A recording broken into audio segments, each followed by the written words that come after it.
সংস্কার কমিশনের পূর্ণাঙ্গ প্রতিবেদন প্রকাশ হচ্ছে আজ। একই সঙ্গে কমিশনের প্রধানরা পরবর্তী আশু করণীয় মধ্যমেয়াদী পরিকল্পনা বা ভবিষ্যতে নির্বাচিত সরকার কি করতে পারে সেটি সর্বসম্মত সুপারিশমালা পেশ করবেন। প্রধান উপদেষ্টার প্রেস উইং জানিয়েছে, গত বছরের ৮ আগস্ট অন্তর্বর্তী সরকারের দায়িত্ব নিয়ে ড. মোহাম্মদ ইউনূস রাষ্ট্রের বিভিন্ন খাতে সংস্কারের জন্য ৬টি সংস্কার কমিশন গঠন করে দেন।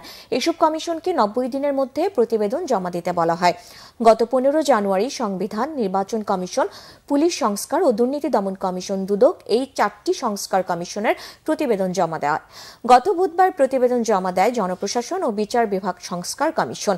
তাদের পূর্ণাঙ্গ প্রতিবেদন ও সুপারিশমালা রাজনৈতিক দল ও গণঅভ্যুত্থানের পক্ষের শক্তির কাছে পাঠানো হবে। এরপর রাজনৈতিক দল ও গণঅভ্যুত্থানের পক্ষে সব শক্তির সঙ্গে আলোচনা এবং সমঝোতা ক্রমে জাতীয় ঐক্যমত কমিশনের প্রথম আনুষ্ঠানিক বৈঠক ফেব্রুয়ারির মাঝামাঝি সময়ে হবে।